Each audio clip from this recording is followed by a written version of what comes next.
প্রিয় মাধ্যমিকের ছাত্রছাত্রীরা, তোমাদের দ্বিতীয় পর্যায়ক্রমিক মূল্যায়ন সেট 19-এর এমসিকিউ এবং এসএকিউর অ্যান্সার আলোচনা করব। ঘুচাবো ও অপবাদ বধির উপকূলে, বক্তাকে রাবণ, ইন্দ্রজিৎ, বীরবাহু এদের কেউ নয়। সঠিক উত্তর ইন্দ্রজিৎ। বহুরূপী গল্পে বাসের ড্রাইভারের নাম কি? বিশ্বনাথ, জিতেন্দ্রনাথ, কাশীনাথ, ভোলানাথ। সঠিক উত্তর কাশীনাথ। নূতনের কেতন বলতে কবি বুঝিয়েছেন উষার অরুণ হাসিকে, দ্বাদশ রবির বহ্নিজ্বালাকে, কালবৈশাখীর ঝড়কে, মহাকালের চণ্ডরূপকে। সঠিক উত্তর কালবৈশাখীর ঝড়কে। তোমার চিন্তা নেই ঠাকুর। ঠাকুর বলতে এখানে কার কথা বলা হয়েছে? তিওয়ারি, অপূর্ব, তলোয়ারকর, নিমাইবাবু। সঠিক উত্তর তিওয়ারি। পরের প্রশ্ন, কম বেশি 20টি শব্দে যে কোনো 5টি প্রশ্নের উত্তর লেখো। রাক্ষস কুলশেখর তুমি বৎস, এখানে কার কথা বলা হয়েছে?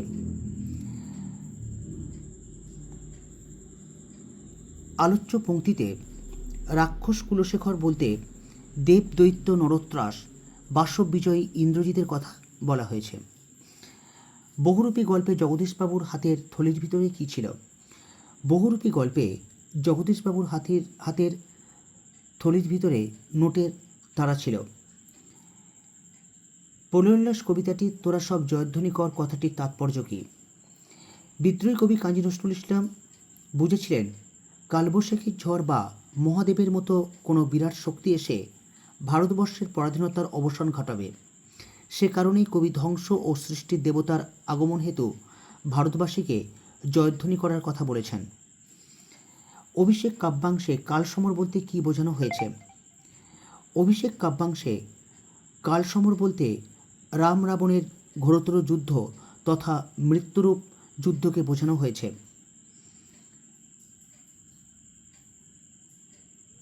পরের প্রশ্ন, এবার মারিত হাতি লুঠিত ভাণ্ডার, বক্তার একথা কখন মনে হয়েছিল?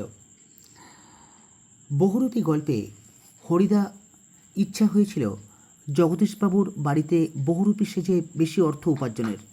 বিভিন্ন সাজে বহুরূপী সেজেও বেশি অর্থ উপার্জন করতে না পারার পরই হরিদার একথা মনে হয়েছিল। কেবল এই জন্যই যেন সে আজও বাঁচিয়ে আছে, এজন্য বলতে কী বোঝানো হয়েছে? পথের দাবি রচনাংশে বীর বিপ্লবী সব্যসাচী গিরিশ মহাপাত্রের ছদ্মবেশে পুলিশ স্টেশনে উপস্থিত হয়েছিল। তার রোগা মুখের অদ্ভুত দুটি চোখের দৃষ্টির অতলে ক্ষীণ প্রাণশক্তিটুকু লুকানো ছিল। মৃত্যুও সেখানে প্রবেশ করতে পারে না, এজন্যই বলতে সেই অতল প্রাণশক্তির কথাই বলা হয়েছে। সঠিক উত্তরটি বেছে নিয়ে লেখো।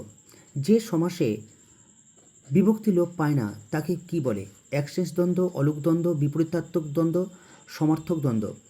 সঠিক উত্তর অলুক দ্বন্দ্ব। সমাস বলতে কি বোঝায়? পরস্পর সন্নিহিত দুটি বর্ণের মিলন, পরস্পর সন্নিহিত দুটি পদের মিলন, পরস্পর সন্নিহিত দুটি ধ্বনির মিলন, এদের কোনোটিই নয়। সঠিক উত্তর পরস্পর সন্নিহিত দুটি পদের মিলন। সব পেয়েছে আসর, বসে আঁকো প্রতিযোগিতা, এগুলি কি জাতীয় সমাসের অন্তর্গত? বহুব্রীহি সমাস, দ্বন্দ্ব সমাস, অব্যয়ীভাব সমাস, বাক্যাশ্রয়ী সমাস। সঠিক উত্তর বাক্যাশ্রয়ী সমাস। পরের প্রশ্ন, কাঁচা মিঠে শব্দটি কোন সমাসের উদাহরণ? বাক্যান্বয়ী সমাস, বহুব্রীহি সমাস, অব্যয়ীভাব সমাস, সাধারণ কর্মধারয়। সঠিক উত্তর সাধারণ কর্মধারয়। কম বেশি 20টি শব্দের মধ্যে যে কোনো 5টি প্রশ্নের উত্তর দাও। আচ্ছা, উদাহরণসহ নং তৎপুরুষ সমাসটি বুঝিয়ে দাও। যে তৎপুরুষ সমাসে পূর্বপদে নাবাচক বা নিষেধার্থক অব্যয় থাকে তাকে নং তৎপুরুষ সমাস বলে, যেমন নারাজ, নয় রাজি। মধ্যপদলোপী বহুব্রীহি সমাস কি? উদাহরণ দাও। যে বহুব্রীহি সমাসে ব্যাসবাক্যের মধ্যস্থিত পদটি লোপ পায় তাকে মধ্যপদলোপী বহুব্রীহি সমাস বলে, যেমন ডাকাবুকো, ডাকাতের বুকের মতো বুক যার। সন্ধিও সমাসের একটি পার্থক্য লেখো।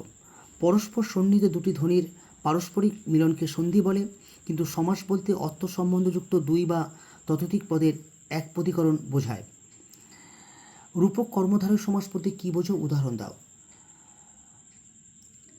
যে কর্মধারয় সমাসে পূর্বপদের উপমেয় ও উত্তর পদের উপমানের মধ্যে অভেদ কল্পনা করা হয় তাকে রূপক কর্মধারয় সমাস বলে। যেমন প্রাণ পাখি, প্রাণরূপ পাখি।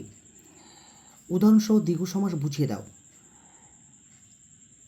যে সমাসের পূর্বপদটি সংখ্যাবাচক বিশেষণ এবং পরপদ বিশেষ্য হয় এবং সমষ্টি বোঝায় তাকে দ্বিগু সমাস বলে। নবরত্ন, নবরত্নের সমাহার। ব্যাসবাক্য বলতে কী বোঝো, উদাহরণ দাও। দুই বা ততোধিক সমস্যমান পদগুলোকে নিয়ে যে বাক্য বা বাক্যাংশ নির্মিত হয় তাকে ব্যাসবাক্য বলে। যেমন দম্পতি, জায়া ও পতি। এখানে জায়া ও পতি হল ব্যাসবাক্য।